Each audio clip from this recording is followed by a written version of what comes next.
CDC has just put out a notice, and we are just getting word of this now, regarding the COVID vaccine. The CDC is now saying that there has been enough cases of people who have had the vaccine, received the vaccine, and then suffered a stroke.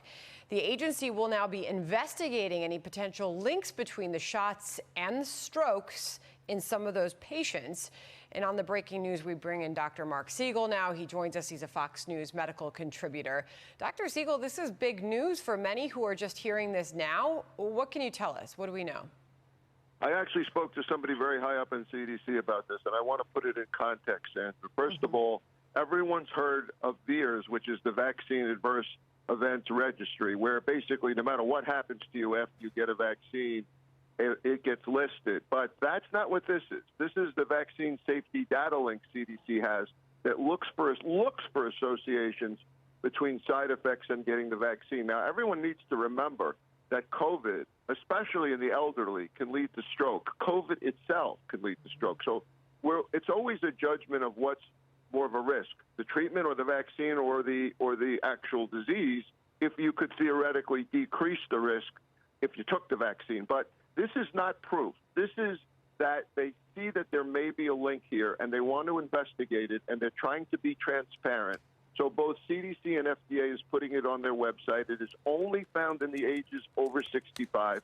It wasn't found in Pfizer data. It wasn't found in Israel or UK data, United Kingdom data. It wasn't found in Medicare or Medicare data, period. It wasn't found in VAERS, in their basic thing where they look for this association. It's only in one place they found it, in the Vaccine Safety Data Link. But Sandra, that's an important place to find it. And so it can't be dismissed. It has to be investigated. Yeah. And, Doc, we should point out, too, that this was with the Pfizer bivalent vaccine, not with the Moderna vaccine. There's also been, I saw some data hugely in Europe. Hugely important. Yeah. I also saw that in Europe there's some data associated with another vaccine. But what should people who are 65 and older take away from this? Is this the sort of thing where talk to your doctor before you get the vaccine to discuss the risk-benefit analysis? Because it's also my understanding that the increase in stroke that was found was in the first 21 days following vaccination. Also correct. And, John, your point is exactly what you and I have always discussed.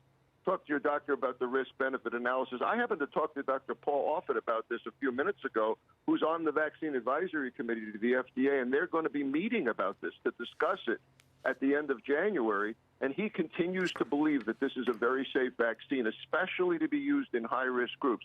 He doesn't necessarily see an advantage to the bivalent over the original monovalent, but being updated in boosters, if you haven't had COVID recently, which is huge, natural immunity, also protection, you would consider this anyway. It doesn't change his mind, but of course he's waiting to look at this association further. You talk to your doctor if you're in a high-risk group over the age of 65.